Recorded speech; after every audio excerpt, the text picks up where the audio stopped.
los ingresos no renta.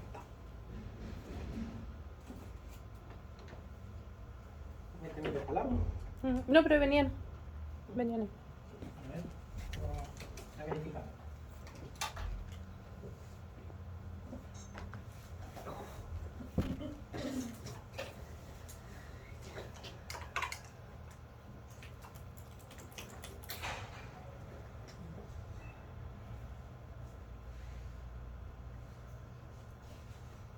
¿No va a empezar a seguir, profe?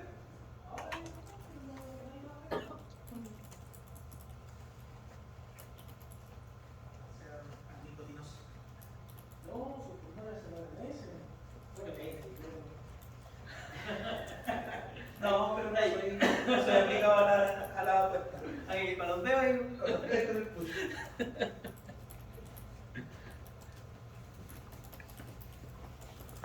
Ya, ¿cómo van hasta aquí? ¿Alguna duda, Andrea? Vamos a cerrar la puerta porque se está poniendo helado. Sí. Sí, está helado. Está muy helado. Mientras zampudos. Entonces vimos los ingresos no renta y su efecto en el capital propio tributario. Gastos rechazados.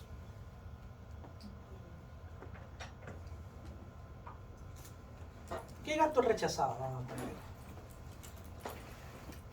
Donaciones que exceden el límite global absoluto, LGA.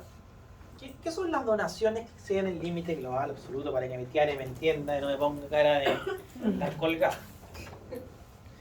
Las donaciones que yo puedo hacer como empresa tienen que seguir a lo que se llama la ley de donaciones, ¿ya? Y dependiendo del tipo de donación, hay algunas donaciones que me dicen, oye, tú no puedes donar más del 50% de tu RLI, o no puedes donar más del 1% de tu RLI dependiendo de la donación. Otras donaciones me dicen, no puedes donar más del 1,5 por mil de tu capital propio tributario. No estoy hablando del 1,5%, sino que estoy hablando del 1,5 por mil. Entonces, esas donaciones tienen un límite. ¿Y qué pasa si yo excedo ese límite? Si yo doné más de lo que estoy autorizado por ley, excedo el límite global absoluto de esa donación. Entonces, esa parte que excedió tiene tratamiento de gasto rechazado y se va con artículo 21, inciso primero. ¿Pero eso afecta, profe, al capital propio o a la RLI? A la RLI. Ah, ya. ¿Carla? ¿El límite global, cómo se llama? Absoluto. Ya. Pero hay algunos casos donde ni siquiera existe el límite global absoluto, porque tengo pérdida tributaria. Entonces, si tengo pérdida tributaria y además ando donando, ¿qué me dice el fisco? Oye, no me pagáis impuestos a mí, y estoy regalando la plata. Esa es la visión del fisco. ¿Se fijan? Tiene bastante lógica esa visión. Y con esto damos por finalizada la sesión.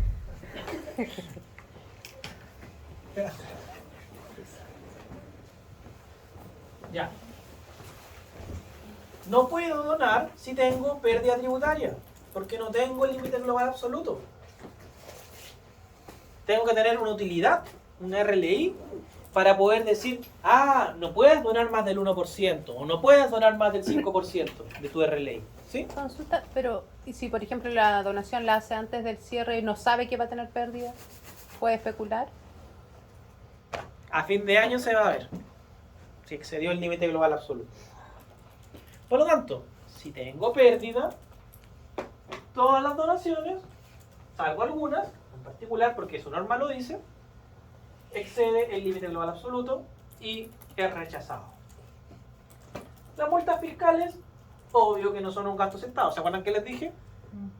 Agregado. Por lo tanto, estos son... al sector público. Exacto. Entonces, ¿qué son estos? Gastos rechazados del inciso primero y del inciso segundo del artículo 21. Multas fiscales del inciso segundo. Es decir, no la voy a grabar porque ya me castigaron con la multa. Lo único que voy a decir es que no te voy a aceptar el gasto.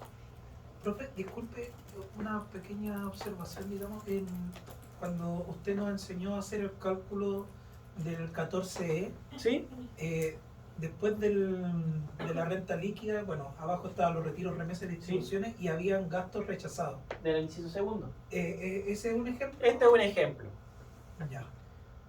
Todos los impuestos de la ley sobre el impuesto a la renta u otros impuestos que no son aceptados como multas. Un sacudo. Después me Oiga, pica. aplicó violencia. Yo aquí enronchaba la casa. Ah, no. A dormir con el gato.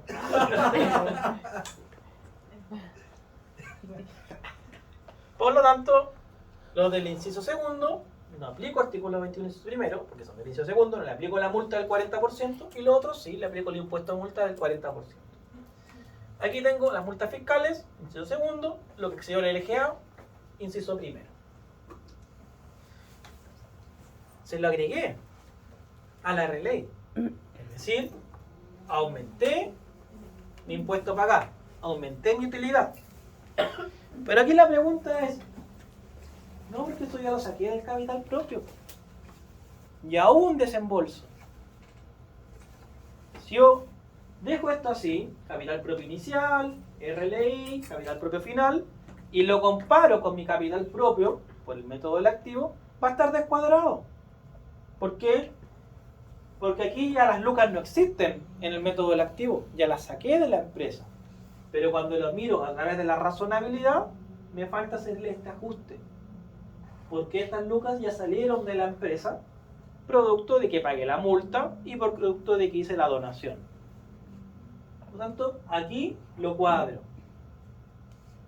Entonces, en este caso, yo no cuadro en el capital propio de al lado, sino que cuadro en la razonabilidad para que se ajuste. Porque eso es una disminución de capital propio.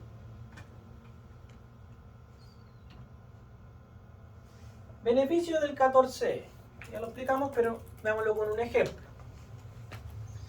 Tengo mi RLI antes de la rebaja del 14E. ¿Y qué es lo que digo? Puedo rebajar hasta el 50% de mi RLI que se queda invertida con un tope de 5.000 UF. En este caso voy a rebajar 2.250. Por lo tanto, sobre 2.250 que me quedaron, aplico el impuesto. Y una RLI que me ingresa es de 2.250. Más pequeña a la real porque solamente me cogió un beneficio para pagar menos impuestos. Por lo tanto, lo que me faltó por ajuste del 14 hay que reponerlo y sumárselo en la razonabilidad. Si no, no me va a cuadrar.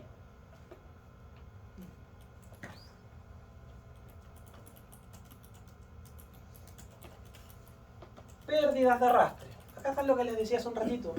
Está dos veces la pérdida. ¿Por qué? Cuando hago mi RLI, la pérdida de los ejercicios anteriores no está incorporada, ¿dónde? En la utilidad financiera. En la utilidad financiera. La incorporo y genero mi pérdida del ejercicio. Pero esa pérdida de ejercicio anterior ya está contenida en mi capital propio. Mi total de activos menos pasivos ya incorpora que tengo una pérdida acumulada. Porque es patrimonio lo que estoy midiendo. Y mi patrimonio tiene las pérdidas acumuladas. Por lo tanto, cuando yo lo vuelvo a restar acá, ¿qué es lo que pasa? Se duplica. No es una mosca. Esa la deja eliminar. Sí. Percibió. Por lo tanto, la sumo acá. Para que no se me duplique. ¿Por qué la sumo? Por aquí la resté. Porque arriba la resté. Si no me cuadra. Y me da mi capital propio. ¿Cómo me queda? En el formulario 22. Por ejemplo, el formulario 22, la parte de razonabilidad es bien extenso. Pero dice, ¿cuál es mi capital propio tributario positivo inicial o mi capital propio tributario negativo inicial? ¿Cuál es la corrección monetaria de ese capital propio? ¿Tengo aumentos o tengo disminuciones efectivas? Después, me dice, ¿Cuál fue mi RLI del ejercicio? ¿O cuál fue mi pérdida del ejercicio? ¿Tengo pérdida de ejercicios anteriores? ¿Tengo rentas exentas o ingresos no renta generados por la empresa? Profe, ¿Sí? quizás, bueno, lo dice ahí, pero para quedar claro, cuando hablamos de incorporar la renta líquida imponible, estamos hablando de la última línea, ¿verdad? Sí. La RLI. Después del beneficio del 14.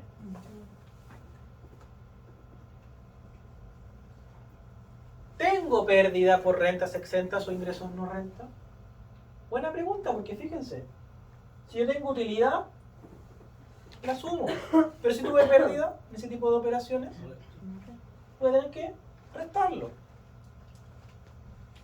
Retiros o dividendos percibidos en el ejercicio.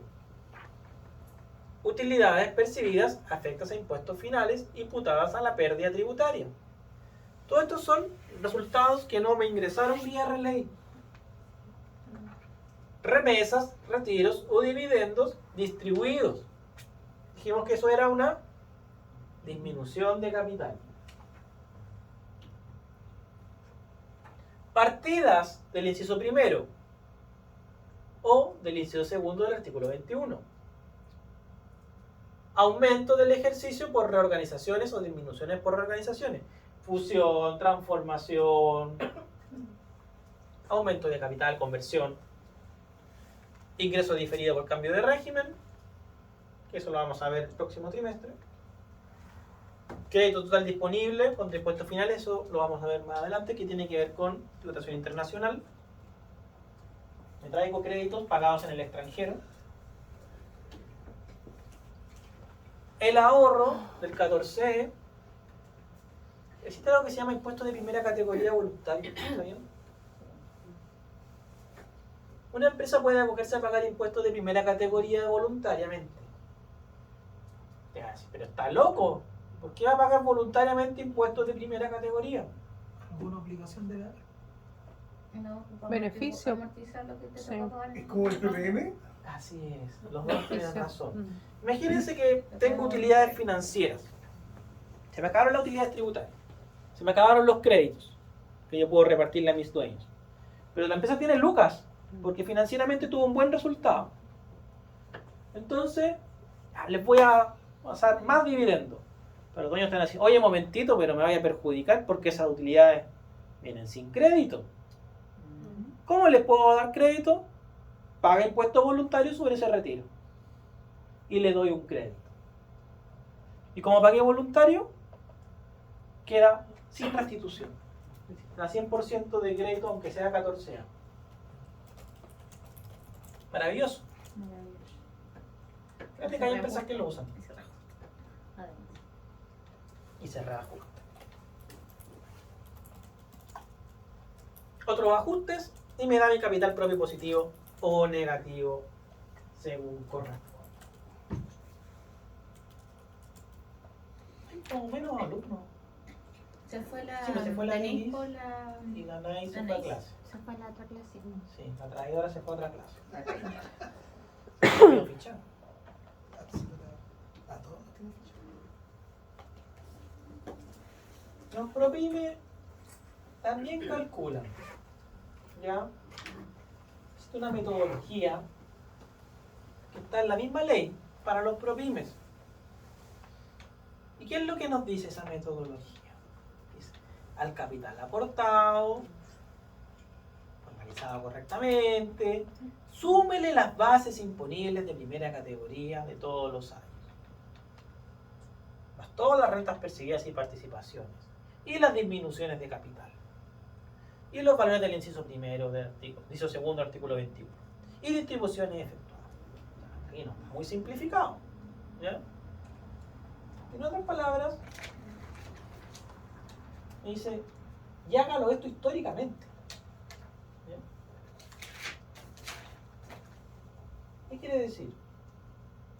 Por ejemplo, mira, mi capital inicial acá fueron 100, tuve 20, 120. Tuve utilidad 40, tuve partida del 21, 35. Utilidad 50, menos distribuciones, menos artículo 21, me quedaron 20. Y hizo un aumento de capital,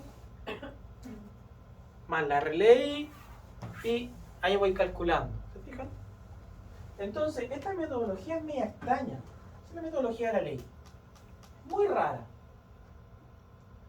En cambio, el servicio lo que dijo, ¿sabéis que no vamos a usar la metodología de la ley? No creo que ningún contribuyente reclame. Le voy a poner algo más fácil. Parte con el resultado del año anterior. Y me ahorro de tener que colocar en el formulario el histórico de todas mis bases imponibles, utilidades, retiros, como dice la ley.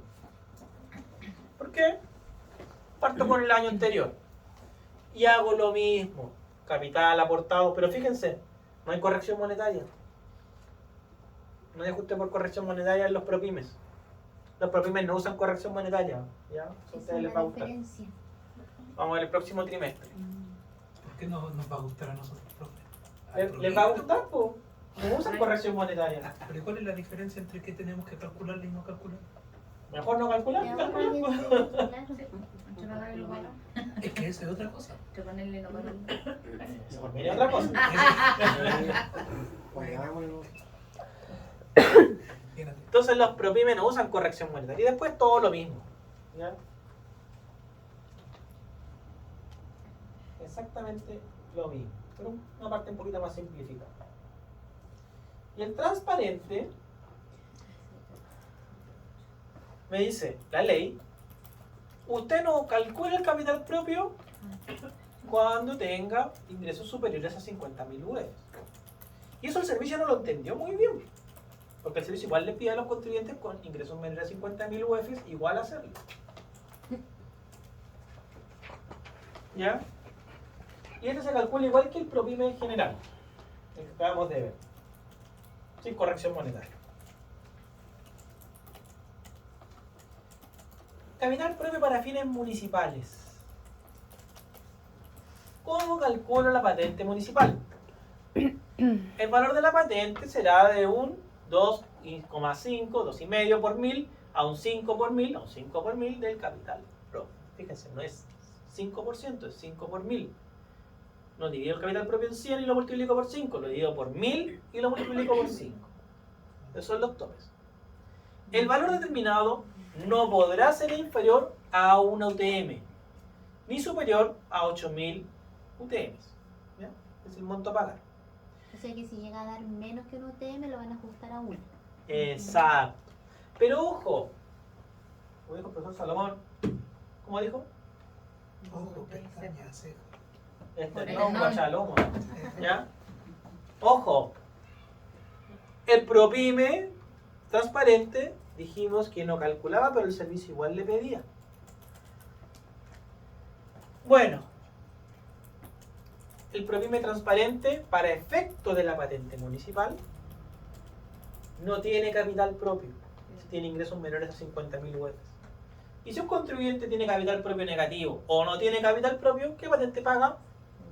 Mínimo, una UTM.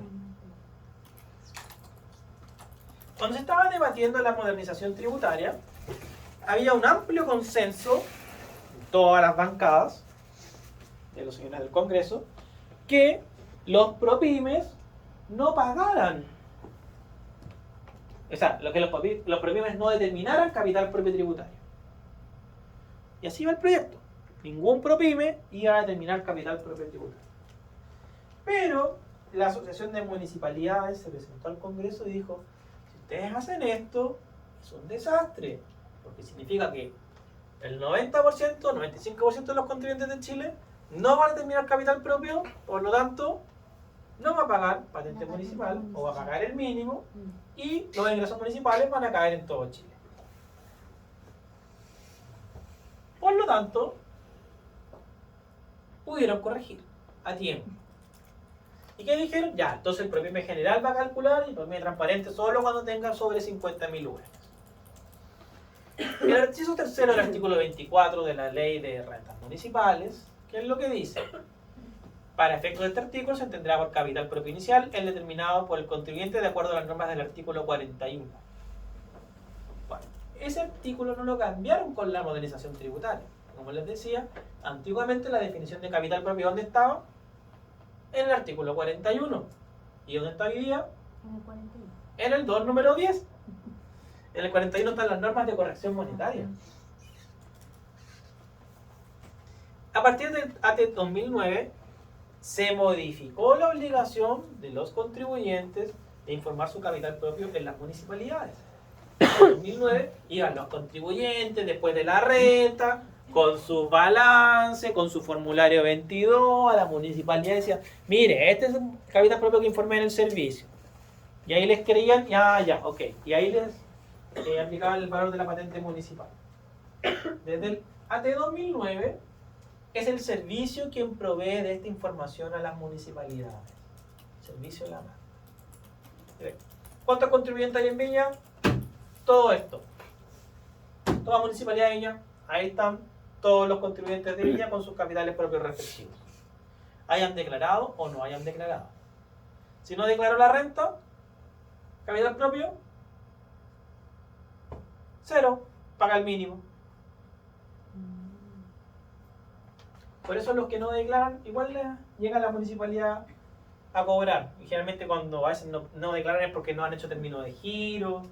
Y generalmente las personas ya hacen término de giro porque está la municipalidad cobrándoles para la patente. ¿Cierto, Andrea? Entonces ahí sí que corren para hacer el término de giro. Y aquí está la gracia. El servicio informa incluso a los ProPyme transparentes que les pidió hacer capital propio cuando tienen menos de 50.000 UF, pero eso lo informa como 0 para que no los afecte a nivel municipal.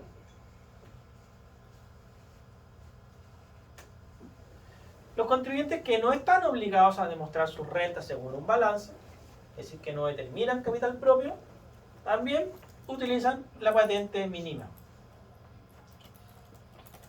No obstante lo anterior, los contribuyentes obligados a enviar un capital propio simplificado pagan su patente en base a dicho capital propio. Es decir, no voy a pedirle al ProPyme transparente o al ProPyme general, que tiene norma especial para determinar su capital propio, que use las normas generales del 41. Se puede quedar solo con su capital propio simplificado. Y los contribuyentes pueden deducir aquella parte de dicho capital que se encuentra invertida en otros negocios o empresas afectas al pago de patente municipal.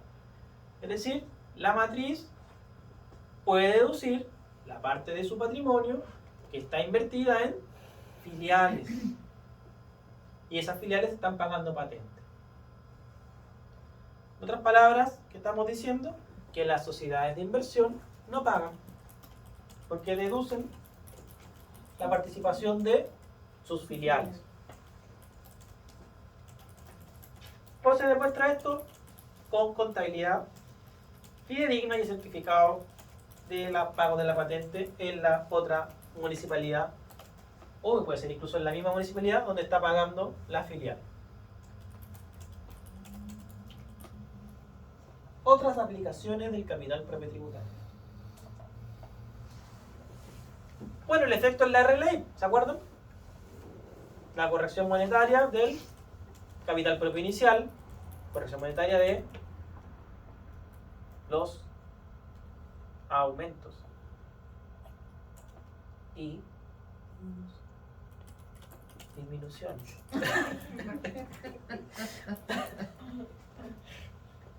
Lo cacho.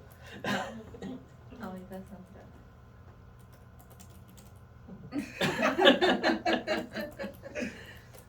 Ya noto la risa. Importancia para las reorganizaciones de empresas según el artículo 14, letra C. En las reorganizaciones empresariales, por ejemplo, si yo voy a hacer una división, ¿cómo la hago? Yo divido el capital propio tributario de la sociedad. Y en base a eso, divido. Determino un ingreso diferido en el artículo 14D, número 8, para los ProPymes. Eso lo vamos a ver el próximo trimestre. En el retiro y exclusión del 14D, número 3 y número 8. Cuando los ProPymes, la ley dice, oye, excediste los ingresos, ya no puede ser más ProPyme, hasta luego, calcula un capital propio de entrada al 14A. cálculo del goodwill y el badwill tributario, en los casos de las fusiones, organización empresarial, que lo vamos a ver más adelante. Y es la base imponible de término de giro, que la vamos a ver el próximo trimestre también. Profe, ¿Sí? en el punto 3, ingresos diferidos son como por ejemplo un anticipo de un cliente.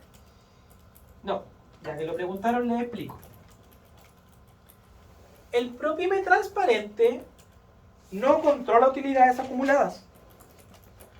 Porque como dijimos, él llega a la RLI y asigna esa RLI a sus propietarios. Por lo tanto, el impuesto final se gatilla inmediatamente y no se controlan las utilidades acumuladas. ¿Ya? Pero ¿qué pasa si tengo una 14A que viene con utilidades acumuladas y se quiere pasar a PROPYME transparente? ¿Puede? Claro que puede. Ojo, esta no controla las utilidades acumuladas. ¿Qué puede hacer esta empresa que ahora es más chiquitita, ya no es tan grande y quiere estar en este régimen especial? ¿Qué hace con esas utilidades? Podría llegar y pagar inmediatamente impuestos finales por todas esas utilidades. ¿Qué van a decir los dueños? Me estáis matando, ¿no? Como todo un viaje. Entonces, se toman esas utilidades y decimos, ¿cuánta utilidad tiene acumulada? 100 millones. Ya, eso lo vamos a dividir en 5 años. Y todos los años vas a llevar como un ingreso 20 millones. 20 millones. Y a través del ingreso que tú estás haciendo diferido, vas a mandar esa utilidad acumulada vía RLI a tus dueños. Aumento la RLI gracias a este ingreso diferido, y como esa RLI la asigno, ahí se va a sus propietarios. Y si trae créditos de primera categoría asociados, se le dan los créditos que están en el SAT, que tenía antes. Entonces, eso es lo que hace el ingreso diferido. No estaba ni cerca con mi anticipo de cliente. No está ahí ni cerca. Pero aquí la pregunta es, ¿cómo logro eliminar ese ingreso diferido? Primero, tengo que ver el capital propio de la empresa original, que estaba en el 14A. Y ese capital propio, que es el patrimonio, ¿cierto? Le voy a sacar el capital aportado. Le voy a sacar las sumas que están en el registro REX. Donde yo controlo los ingresos no rentas, las rentas con tributación cumplida. Yo lo saco. ¿Para qué? Para que me queden puras sumas tributables. ¿Y eso cómo llego a determinarlo? A través del capital propio. Entonces esa es otra aplicación del capital propio. El capital propio es la forma que hoy en día, y desde la reforma del 2014, está muy presente. Porque es la forma en que se puede detectar cualquier diferencia a nivel de empresa. ¿Se acuerdan cuando hablábamos del FUT y los problemas del FUT? El capital propio es la herramienta que me dice balance contra razonabilidad. Y si se descuadra y encontramos que no hay ningún ajuste y está correctamente en mi balance, es porque me faltó ingresos o porque no están incorporados los retiros.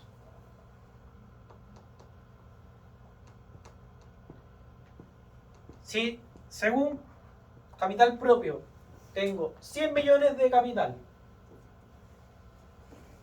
según razonabilidad, pero yo tiro mi capital y me da 120, me sobra, significa que hay ingresos que no tributé y que no pasaron por la RLI, se cobra la diferencia a nivel de RLI.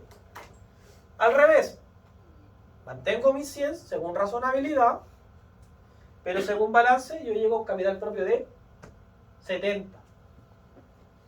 Oye, me faltan 30. ¿Qué pasó con esos 30?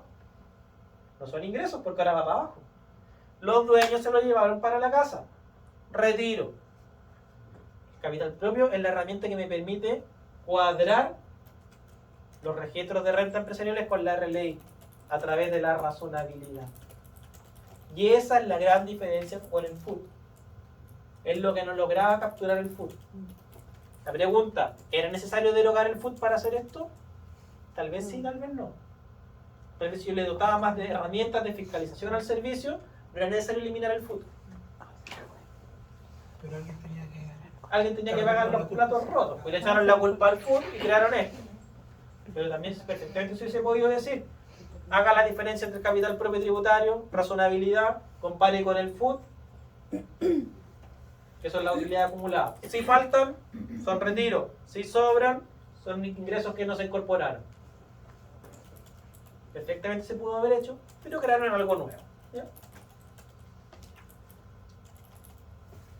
Artículo 41E, número 6. La no presentación o incompleta presentación o errónea o extemporánea de información relativa a precio de transferencia. Hay una declaración jurada que tienen que mandar los contribuyentes que tienen inversiones en el exterior con filiales y que tienen operaciones entre relacionados.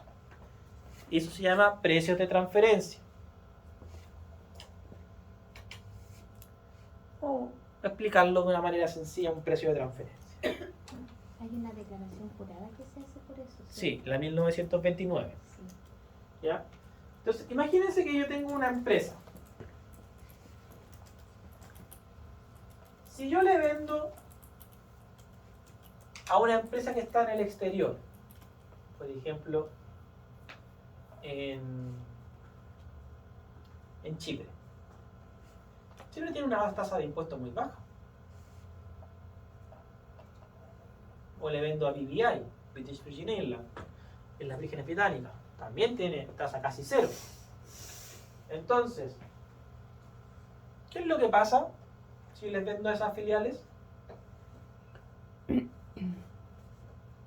Pago mucho impuesto acá en Chile. No me conviene. ¿Qué es lo que voy a hacer? Busco una forma de buscar el país donde pague menos impuestos. Por ejemplo, entre Chile y Argentina, yo prefiero tener las operaciones en Chile y dejar las utilidades en Chile y que paguen impuestos en Chile, porque Argentina pagaría más. Pero al contrario, si estoy haciendo una relación con otro país, por ejemplo Polonia, que tiene una tasa menor de impuestos que Chile, ¿dónde dejo la utilidad? Polonia, porque me va a cobrar menos impuestos que si la dejara en Chile. Entonces, ¿qué hacen los precios de transferencia? Revisan operaciones entre partes relacionadas. Porque en partes relacionadas no se va a respetar necesariamente ese principio que nosotros en IFRS conocemos como valor justo, ¿cierto? Debiera ser a precio de mercado. Probablemente no voy a respetar que la operación está a precio de mercado. Y si la operación no está a precio de mercado, va a significar que tal vez estoy cobrando muy barato o tal vez estoy cobrando muy caro. Si estoy cobrando muy caro, ¿qué va a decir el fisco? No me interesa, pagarte más impuestos acá en Chile, bienvenido. Si estás cobrando muy barato, ¿qué va a decir el fisco? Ahí sí le interesa. Ahí sí le interesa. Oye, no, pues te faltan ingresos. No, esta operación no te la compro. No, eso no es lo que valen estos productos entre partes independientes. Y eso es lo que hacen los precios de transferencia. Buscan que no esté tratando de sacar utilidades de Chile a precio barato. Y existe una declaración jurada que tienen que mandar. Y si no la mandan, tienen una multa que se calcula en función del capital propio de la empresa. Norma de exceso de endeudamiento, 41F. También existe una norma de exceso de endeudamiento cuando tengo empresas relacionadas. ¿Por qué?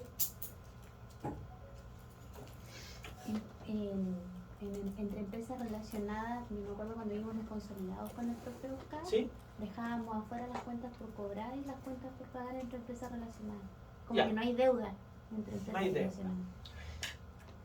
Sigue esa idea. Pero coloca una empresa fuera de Chile y una empresa acá dentro de Chile. No hay deuda porque son el mismo grupo. Pero si lo miramos independiente, contribuyentes distintos, puede ser que acá de Chile esté sacando utilidades disfrazadas de préstamos. Y la norma de exceso de endeudamiento me prohíbe endeudarme hasta cierto punto con empresas relacionadas.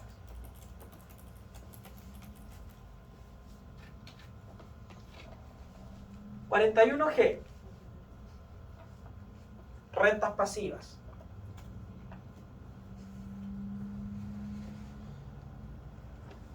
Me gustaría que leamos la definición de renta pasiva.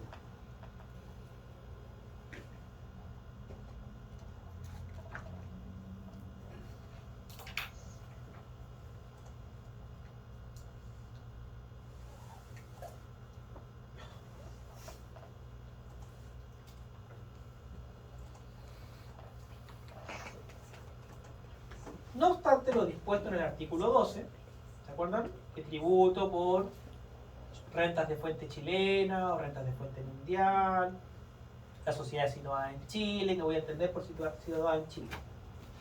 Dice, no obstante lo dispuesto en el artículo 12 y los artículos precedentes de este párrafo, los contribuyentes o patrimonios de afectación con domicilio o residencia o constituidos en Chile, que directa o indirectamente controlen entidades sin domicilio ni residencia en el país, deberán considerarlas como devengadas o percibidas las rentas pasivas percibidas o devengadas por dichas entidades controladas.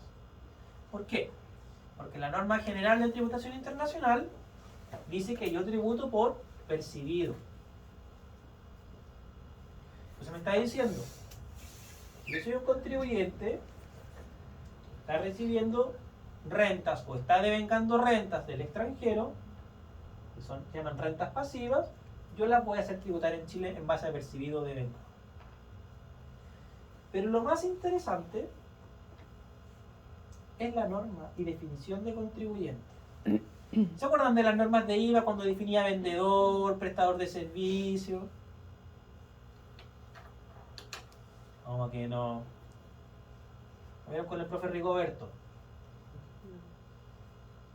La persona que se dedica habitualmente, ¿recuerdan? La persona asociada de hecho, o empresa o persona natural que se dedica habitualmente a la venta de bienes corporales muebles o inmuebles. Esta definición es muy antigua y pasada de moda. Fíjense esta definición. Esta es una definición del 2014 para definir a un contribuyente. Los contribuyentes o patrimonios de afectación. ¿Qué es un patrimonio de afectación? Es cualquier patrimonio que quede afecto a impuestos. Es mucho más amplio. No me busca si es persona natural, persona jurídica, sociedad anónima, si es un trust, si es algún fondo de inversión, público, privado, me da lo mismo lo que sea. ¿Por qué? Pregunta. Una comunidad, ¿qué es lo que es? Es una comunidad. ¿Y la norma de IVA hablaba de las comunidades? Sí, lo decía. O las comunidades. Y lo ponía textual. Y con esto me ahorro muchas palabras. Patrimonio de afectación. ¿Qué es un patrimonio de afectación? Un patrimonio que está quedando afecto a este impuesto. No me importa cómo está constituido y cuál es su estructura jurídica. Es un patrimonio que está quedando a afecto. Pues me dice que además las controle. Normas de relación. Y que esto esté en un país o territorio de baja o nula tributación. Y eso lo buscan en 41H, que son los paraísos tributarios. ¿Y qué es una renta pasiva? Son esas rentas que yo no tengo que mover ni un dedo para que me llegue la utilidad. Tales como dividendos, retiros, repartos, intereses, rentas derivadas de la cesión del uso, goce, explotación de marcas, patentes, fórmulas, ganancias de capital, rentas provenientes del arrendamiento, posesión temporal de bienes inmuebles. Si yo arrendo un departamento, ¿qué tengo que hacer? Cobrar nomás, pues. ¿Qué otra gestión tengo que hacer? Nada más, pues. Si tengo unas acciones en otra empresa relacionada, en otro país, ¿qué tengo que hacer? Así, echo para acá. Recibir. Y llegan los dividendos. Sí. ¿Intereses de una renta fija, profe? También. Lo dijimos. Sí, creo que- Ganancias de capital, no. Intereses. Y demás rentas. ¿Qué pasó, Santo? Pasó por aquí. De no llegar con ronchas. Sí, no voy a ir al chata, loco. Esas son rentas pasivas. ¿Ya? Es un concepto bastante nuevo. Que va a servir para contabilidad.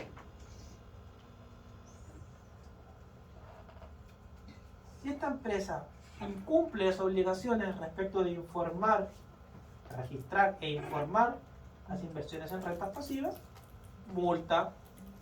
¿Y la multa de dónde sale? De un porcentaje del capital propio tributario.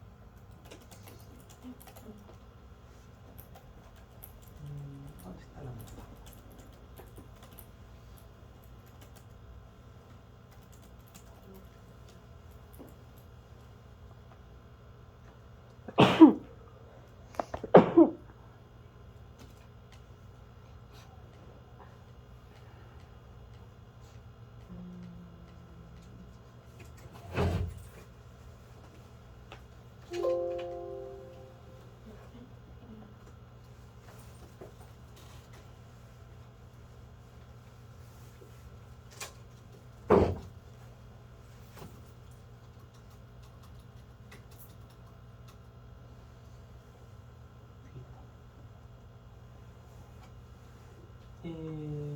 La no presentación de la declaración o su presentación errónea, incompleta o extemporánea se sancionará con una multa de 10 a 50 UTE, a UTAS.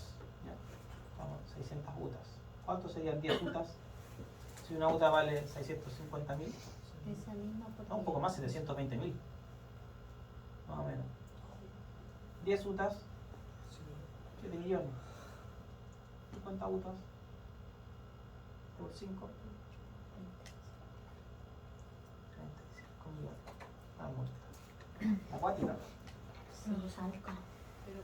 Dicha multa no podrá exceder el límite mayor entre el equivalente al 15% del capital propio del contribuyente determinado con el artículo 41A o el 5% de su capital efectivo. Ah, tiene capital propio aquí a salvarme.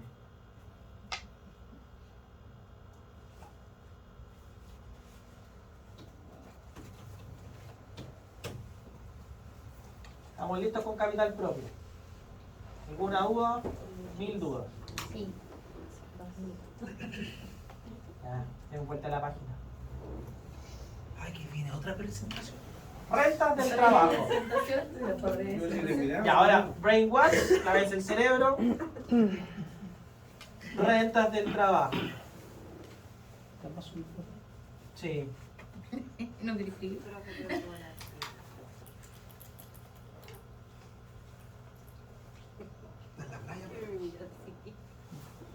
Ya le voy a subir la presentación al tío. Bien. Sí,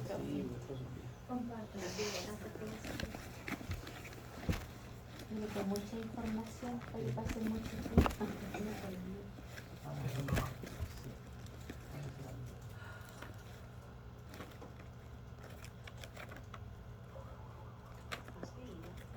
Sí.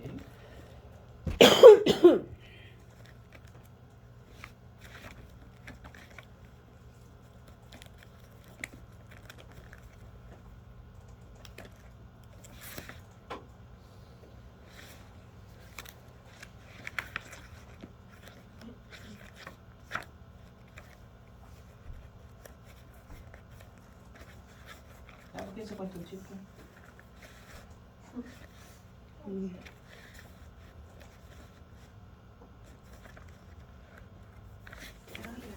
Si quieres le pongo música. Este era un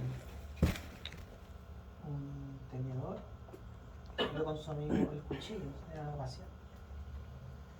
Caminando por la calle. ¡Uy, mami, amigo, la cuchara! ¡Cuchara! ¡Cuchara! La cuchara no le hizo caso. Se no le dijo exclusivo. Parece que no escucharon. Oh. Se parecen a los chistes que me cuenta mi hija.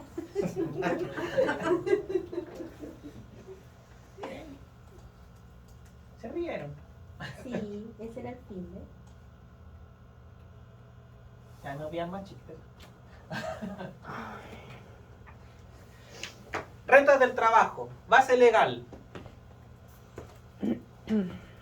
Artículo 42 de la ley de la renta. Y lo podemos separar. 42 número 1. Rentas del trabajo dependiente. 42 número 2. Rentas del trabajo independiente. ¿Qué me voy a encontrar en las rentas del trabajo dependiente? ¿Qué es el trabajo dependiente? ¿Contrato? Cuando uno Contrato de Con patrón. trabajo. Contrato de trabajo. Muy bien. Profe, alguien estaría orgulloso.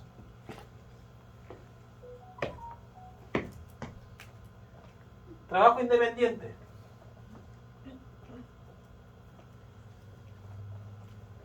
¿Qué entendemos?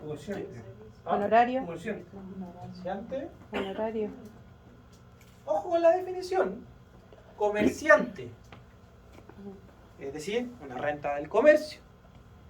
Que la establece el Código de Comercio. Y por lo tanto el artículo 20 número 3 dice las rentas de la industria y el comercio. Sería de primera categoría. Sí.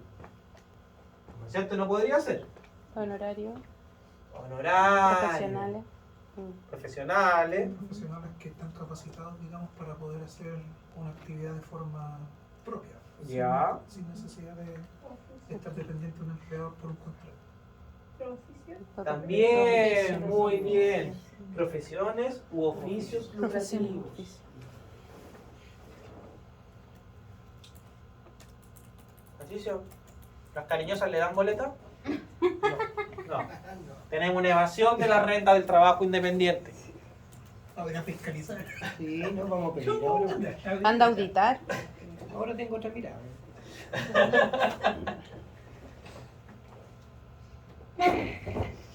Concepto de remuneración. Lamentablemente no lo voy a encontrar en la ley sobre impuesto a la renta. No te la voy a encontrar. Código. Código del Trabajo. Artículo 41 del Código del Trabajo. Se entiende por remuneración las contraprestaciones en dinero y las adicionales en especies avaluables en dinero que debe percibir el trabajador del empleador por causa del contrato de trabajo. ¿Me puede dar un ejemplo de especies avaluables en dinero? Las contraprestaciones del dinero. Especies avaluables en dinero. ¿Los cheques de almuerzo? Cheque de almuerzo, sí, es una especie avaluable en dinero. ¿Qué más? Casa que le prestan para habitar.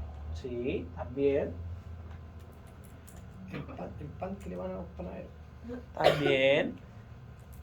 No constituye remuneración las asignaciones de movilización, de pérdida de caja, desgaste de herramienta y de colación. Los viáticos, las prestaciones familiares otorgadas de conformidad a la ley, las indemnizaciones establecidas en el artículo 163 y las demás que proceda pagar al extinguirse la relación contractual, y en general las devoluciones de gastos que se incurran por causa del trabajo. Dice que esto no constituye remuneración. ¿No está conviviendo con algo eso? ¿Cómo? Eso no renta. Convive con los ingresos no renta. Así que ya sabe Ariel, la asignación del desgaste de la herramienta es un ingreso no renta. No lo voy De a... colación, también. El ingreso no renta. No lo olvidaré, profe. Yo Guarde silencio. con los chistes. Ese le gustó más que el... Ahora sí que se el rieron, segundo. ahora se rieron. Eso estuvo mejor. Entonces, ¿qué exclusiones yo voy a encontrar en la ley de la renta? La población. Artículo 17, número 14. ¿Se acuerdan que lo conversamos? ¿Qué dijimos? Que tenía que ser un monto razonable. Razonable. Exacto. Razonable. Ya. Yo quiero comer todos los días en el peruano. ¿Sería razonable? No. Sí. No, pues no sería razonable. Por suerte me alcanza para el McDonald's. Yo conocí un negocio que se llama McDonald's. Sí.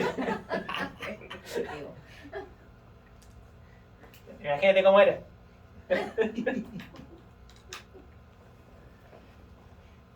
Movilización. Ah, va a pagar 800.000 pesos de movilización. No, no, También dice razonable.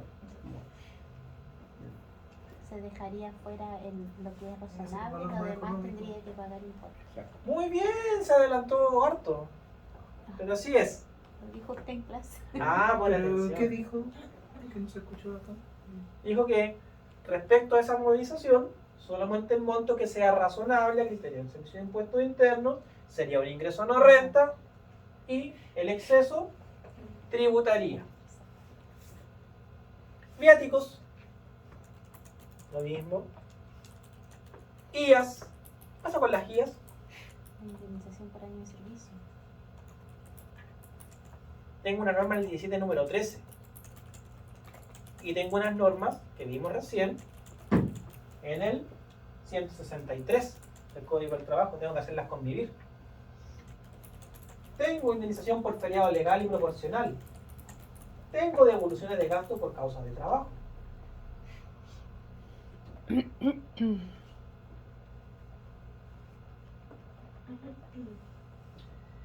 Artículo 42 del Código del Trabajo.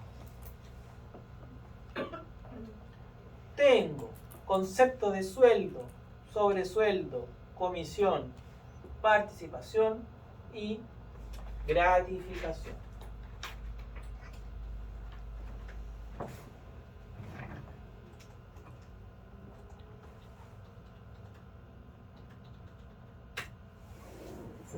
Le pongo esto aquí en Google, probablemente me va a mandar aquí a la dirección del trabajo.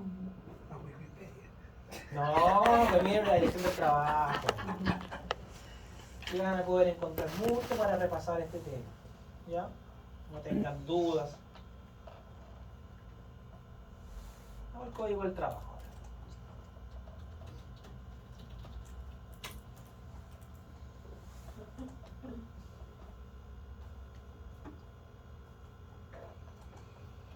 ¿Qué artículo dijimos? 42.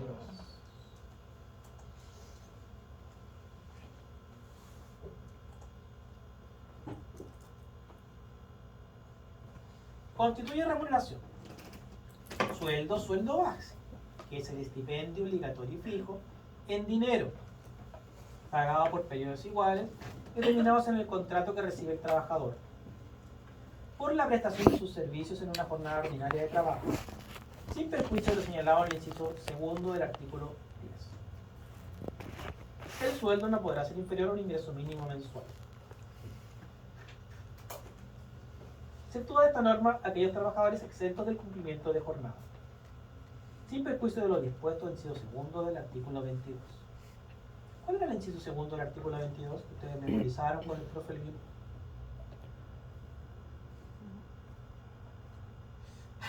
Los maté, ¿eh?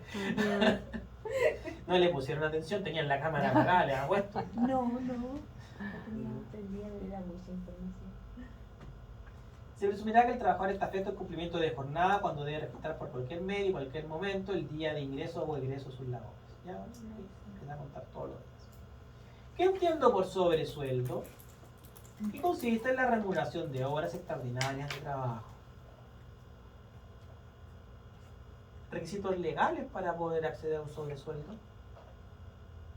Bueno, entre las dos partes. Firmado. Lo solicite el trabajador. Exacto. Si no, No corre. C. Comisión, que es el porcentaje sobre el precio de las ventas o compras o sobre el monto de otras operaciones que el empleador efectúa con la colaboración del trabajador. D. Participación, que es la proporción de las utilidades de un negocio determinado o de una empresa o solo la de una o más secciones sucursales de la misma. Gratificación, que corresponde a la parte de utilidades que el empleador beneficia el sueldo del trabajador. Vamos a ver gratificación. No se preocupe. Ya, esa es la primera parte. Los conceptos que incluyen la remuneración. Y así les veamos después. ¿Cómo tributan las rentas del trabajo? En segunda categoría. En la segunda categoría. Artículo 43, número 1 del DL 824. Ahí yo me voy a encontrar la tabla de impuesto Impuesto único de segunda categoría, abreviado como IUS. Ahora, si de repente encuentran un autor que le pone otra sigla, ya es invento de él. ¿Ya? La sigla oficial es IUS. Aquí está la tabla para agosto. Va desde un tramo exento para ingresos hasta 853.000 pesos hasta un tramo afecto para ingresos de más de 19.500.000 al mes con tasa 40%. Yo ya tuve el gusto de saber de una persona que ganaba 500 millones al mes. ¿De la quinta región? Porque la plata. Buen partido. Hasta uno ya lo empieza a mirar distinto. Igual no vale el pato. Tanto en la vida no vas a robar. Por 500 millones al mes. Don Patricio, lo dejaría todo en la cancha. Sí, te lo entonces. mereces todo. Pato. Pato, bravo. Ahí está nuestra tabla. ¿Ya? Y va variando en forma mensual. Características del use.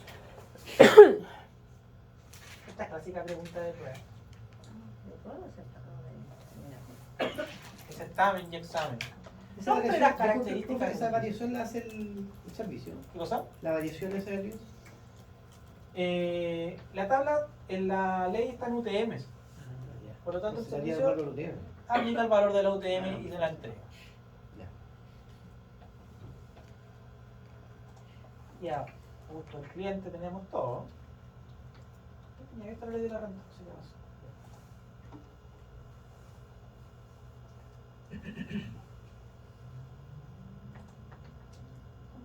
¿Qué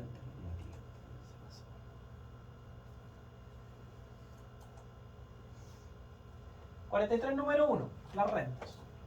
Sobre la parte que exceda 13,5 y no sobrepase las 30 UTMs, 4%.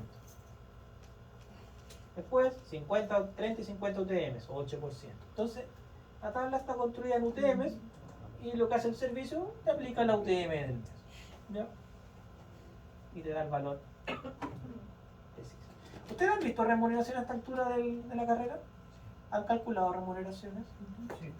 ¿Sí? Qué bueno. En el trabajo. Y en el trabajo. Entonces aquí también vamos a calcular remuneración. Aquí van a quedar locos. ¿Ya? Locos de contento. Sí, van a quedar locos. Vamos a ponerle zona extrema, Asignaciones varias. asignaciones varias, desgaste de herramientas, todo. Características del use. Entonces, disculpe, esta era la pregunta así, punto rojo, alerta. Sí, esta es la palta. Ay, ¿Ya? Es de carácter único. Se considera como un anticipo del impuesto global complementario. ¿Cuál es el impuesto final? ¿El use o el impuesto global complementario? El global complementario es el impuesto final según ley. Esto es un anticipo de global complementario, el cual yo lo voy pagando mes a mes. ¿Quieren saber cuál es la única diferencia entre la tabla del use y la del IGC? Vamos a la ley. Aquí que habla de UTM. Me voy al 52. Aquí de qué habla de UTA. Y una UTA son 12 UTMs. Es decir, lo mismo llevado a un año. Por eso es sustitutivo, es el mismo nivel de impuesto. Es lo que lo voy pagando mes a mes. Y por eso una persona con contrato, que tiene un puro empleador, no tiene que declarar renta. No tiene que mandar la renta en abril del año siguiente, porque su obligación se va cumpliendo mensualmente, mes a mes. Es un impuesto de retención, porque el empleador o pagador de la pensión lo retiene y lo entera en arcas fiscales. Artículo 74, número 1. Veámoslo. Artículo 74, número 1.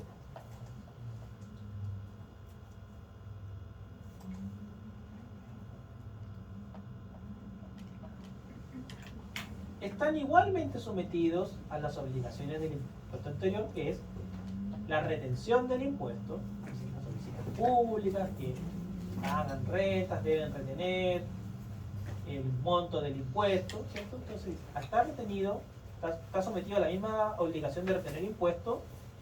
Número 1, los que paguen rentas grabadas en el número 1 del artículo 42.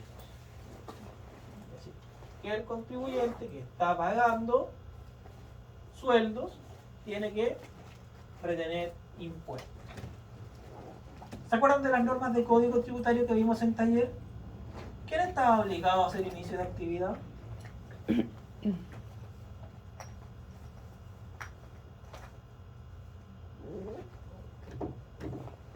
Cualquier contribuyente susceptible de generar impuestos o tener que retenerlo.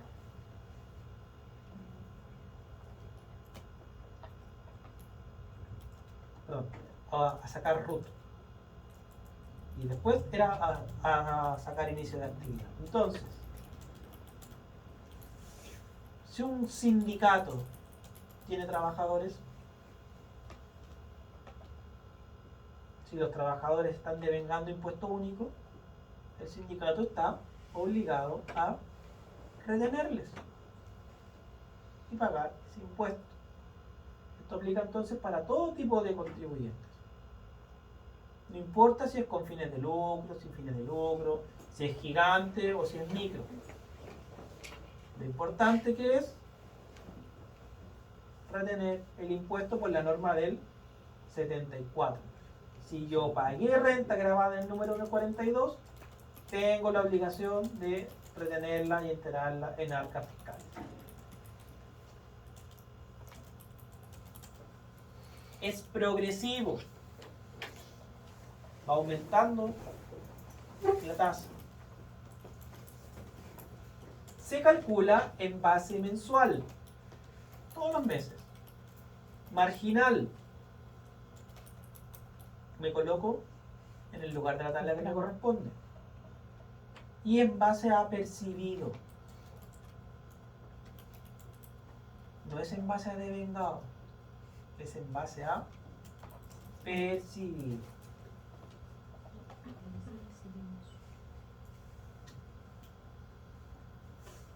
Rentas accesorias. Aquí es cuando a ustedes los aman en las empresas. Y todos felicitan al contador. Les voy a dar un pequeño ejemplo.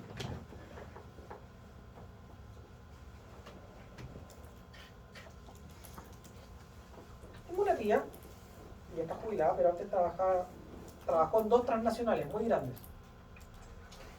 Entonces, esas 2 transnacionales, a fin de año, le pagaban un bono a todos los trabajadores que tenían en el mundo, en diciembre, en base a las utilidades del año anterior. ¿Ya? Entonces, si, mira que nos fue bien a nivel mundial, le pago un bono. Entonces, ¿qué decía? A mí todos los diciembre me pagaban. La tabería eran unos 20 millones en diciembre. Y le llegaban 20 milloncitos en diciembre y compartía la empresa con ellos, con sus trabajadores.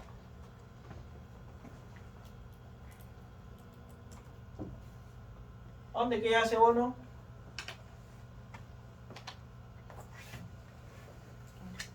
Inmediatamente me mandó el 40% más mi sueldo. Entonces, ¿qué es lo que me dice la renta accesoria? Dice, oye, pero ese bono es de diciembre o lo devengaste en todo el año. No, pues lo devengué en todo el año. Si esa empresa hubiese tenido un muy buen contador, ¿qué es lo que hubiese hecho? En otras palabras, hubiese tomado los 20 millones, los hubiese dividido en 12 y hubiese dicho, esto es de enero, esto es de febrero, esto es de marzo, abril, mayo, junio, julio, agosto, septiembre, octubre, noviembre y diciembre. Y la norma de la renta accesoria, ¿qué es lo que me dice? Mira, calcula cuánto impuesto te faltó pagar en enero, cuánto te faltó pagar en febrero, en marzo, abril, todos los meses para atrás, en donde devengaste. Y como esto es en base a percibido, y tú lo percibiste en diciembre, paga todos tus impuestos atrasados ahora en diciembre sin ningún tipo de reajuste o multa. Algo de recargo. No tiene ningún recargo porque yo no rectifico hacia atrás. Yo lo pago en el formulario de diciembre. Porque lo devengué en otro periodo. Solamente voy a calcular cuánto me faltó por pagar en cada uno de esos meses. Pero se hace un cálculo en UTM y lógicamente tiene bastante, un poquito más de ciencia, ¿ya? ¿Pero qué logro con eso? ¿Cuánto es 20 dividido en 12?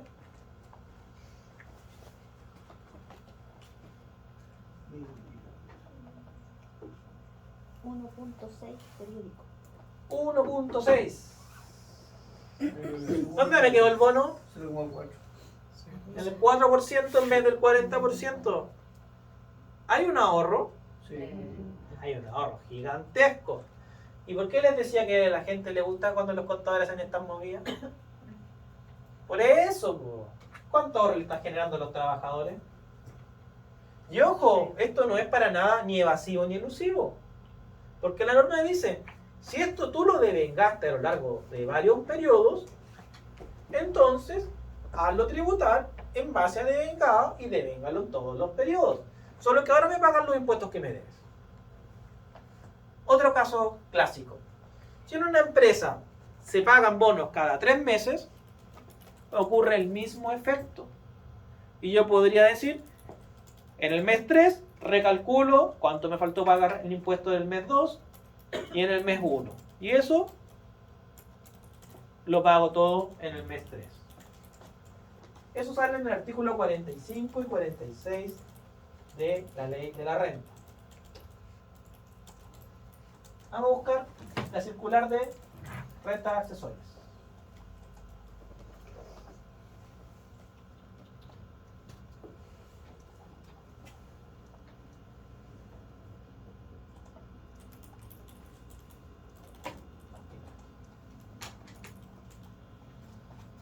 Esta circular es vieja, ¿no?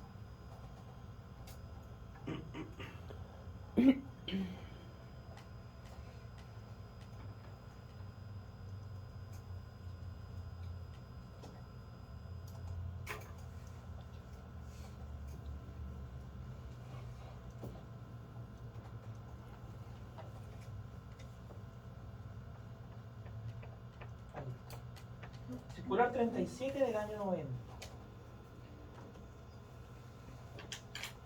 Voy a hablar de otras cosas. Y después llegamos a las rentas accesorias. Fíjense el valor de la UTM. 10.000. 10.000 pesos en el año 90. Y ya estamos en 36 ya. 56, no, para Ah, la UEF es la que está en 36. No, La UEF es la que está en 36. Eso es para que puedan convertir tal vez el sueldo de hoy día, el sueldo de esa época, dividirlo en 5. Ahora bien, veamos. Sueldo de abril del 90, 190. Sueldo de mayo del 90, 190. Sueldo de junio del 90, Ay, gracias. 190. ¿Cuánto impuesto único se retuvo en esos periodos? 3.400, 3.300, 3.200. ¿Cuál es la UTM de cada uno de esos meses? La que dice. En julio del 90 pagué rentas accesorias correspondientes a abril, mayo y junio. 70.000. Y eso lo divido en la UTM de julio. ¿Por qué? Porque es la del mes donde se pagó. Exacto. Y voy a sacar cuántas UTM le pagué. 6,58. Y esas 6,58 las voy a llevar al mes correspondiente, con la UTM del mes correspondiente, y lo sumo al sueldo del mes correspondiente. Y calculo el impuesto que debió haber pagado en el mes correspondiente. Le resto el impuesto que yo pagué Y ahí le sale la y diferencia. calcule la diferencia, la cual la convierto en la UTM de ese mes y después la transformo a la UTM de hoy día. Y así calculo la diferencia a pagar por renta accesoria. Está en esta circular 37 de 1909. ¿Qué les parece la renta accesoria? Hay que tirarle el link. Hay que tirarle. Esto es muy importante. Esto puede ser la diferencia entre conservar el trabajo y no conservar el trabajo. ¿Ya? De verdad. ¿Por qué? Lo sabemos hacer bien. Voy a disminuir la base imponible de los trabajadores. Desde el que está más arriba hasta el que está más abajo. Y todos van a estar muy contentos. Pero si se me pasa a hacer esto, y las empresas estaban acostumbrados a hacer eso, van a saltar el tiro. ¿Ya? No va a pasar desapercibido el error. No va a pasar desapercibido. Pero la pregunta, ¿es un error? No.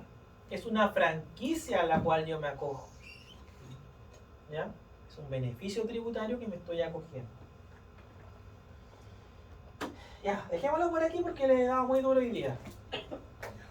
Profe, pero Sí. esto se aplica siempre y cuando las empresas te paguen como Esos bonos. esos bonos. Por ejemplo, es que me saltó porque en el trabajo de nosotros, ¿Sí? a nosotros nos pagan, no son 12 sueldos, son 13 sueldos. Ya. Ese sueldo 13 lo pagan parcializado en 3 partes en el año. Renta accesoria. Le voy a preguntar a un Es una renta accesoria contador ese. porque se está devengando a lo largo de todo el año. Sí, porque lo pagan en marzo, septiembre y diciembre. Ya pues, ¿Ah? pueden irse. ¿Ese? ¿Sí? Hay que pasarle el listo, sí. Ah, sí, por ahí. Profe, ¿Sí? ¿para qué semana tiene programado enviar el María?